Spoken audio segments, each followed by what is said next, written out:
you have that ahead of Anthony Joshua versus Vladimir Klitschko? I do, because you know, Anthony Joshua, Vladimir Klitschko was epic. It was a huge event. Yeah. It was dramatic. It was the passing of a torch between a young heavyweight lion and the old lion who's going into the Hall of Fame. But really, in terms of action, it was 3 rounds. I think it was round 5, round 6, you know, where they traded knockdowns, and then the 11th round when the fight ended.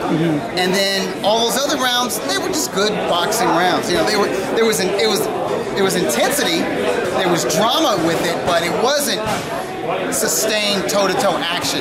And that's what Chocolatito and the Thai fighter gave us in their first fight, and I think they're going to give us that again in the rematch. And like most people, I thought Chocolatito won the first fight, and I favor him in the rematch. But he's going to have to work his ass off to get it. They were working on Joshua, Klitschko, the rematch. Klitschko decided to retire. It leaves Joshua with an opponent of the caliber, of the level of Pulev.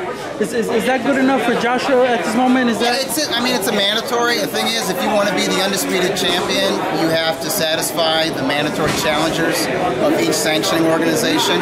Pulev is not like an elite heavyweight, but he's a veteran. He's a legitimate top 10 contender. He fell short against Vladimir Klitschko. But he was entertaining. I mean, he went for it and got knocked out. Kept getting back up. Kept getting back up. Yeah, you remember that fight. It was actually, a lot of times, Klitschko fights, even when he scored the knockout, they weren't that entertaining. Yeah. But the Pulev fight was fun. It was a shootout for as long as it lasts. So I'm okay with it. They're doing the fight in Wales. I bet you they get a lot of votes. I bet you it's a huge event in Wales, and I bet you they do at least 50,000. So what would you expect from Joshua in this fight, his performance on his behalf? What would you expect? What would you ask him? I expect more poise from him. He was already supremely confident, but he's fought 11 hard rounds with a future Hall of Famer, so he's going to bring that experience and that confidence with him. So I expect more relaxed or more poised Anthony Joshua, but I still think he's going to be fast and explosive and technically sound all around. The people are obviously intrigued with him. Fighting Klitschko at the T-Mobile Arena in Las Vegas would have been big for him to crossing over to the U.S. Is he kind of on a crossroads now about possibly coming to the U.S.? Does he have to find something big, and what's out there that could possibly... Yeah, he has to have the right dance partner for your pro debut. Now, like 20 years ago, when Naseem Hamed made his U.S. debut and HBO debut, he fought Kevin Kelly. And that was the right opponent. He was an American who was well known. He was probably the best known American fighter that was under lightweight. He'd fought on HBO numerous times. He had the gift of gab, and he was also an entertaining fighter, and he was also a native New Yorker.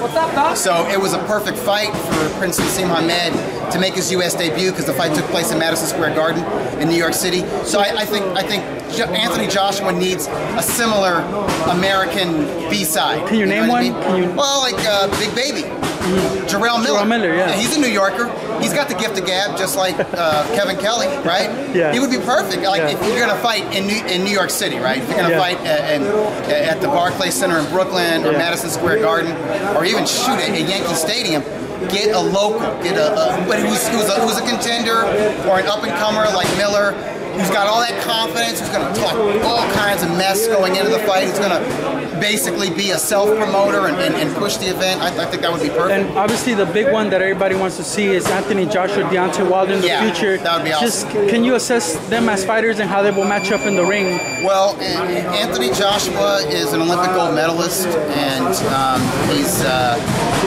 I think he's the class of the division right now. Coming off that victory against Vladimir Klitschko, I think he grew up a lot in that fight. Is going to be even better post Vladimir Klitschko than he was before that fight. He's a technical boxer puncher with size and athleticism, whereas Deontay Wilder, who was an Olympic bronze medalist, I think in the 2008 games, he's a pure puncher. He's not always technically sound, but he's athletic and he's dangerous. He's tall and rangy and lean, but he's explosive. And I think he can knock out anybody he lands clean against. So it's boxer, it's technical boxer puncher against pure puncher. How would that fight play out if they were to meet? I mean, I favor Anthony Joshua to win by stoppage. Why is that? He would have to be very careful against Wilder. Wilder's dangerous. What would he have over Wilder if they were to step into the ring? What would be that extra advantage that he has, Joshua? Technique. The technique. Foundation. Yeah. That's it. And overcoming the adversity against Klitschko. That fight. I mean, the 11 rounds he went against Klitschko is probably better than, you know, the totality of Wilder's professional experience. You know? No, I mean, it's a big deal. Yeah.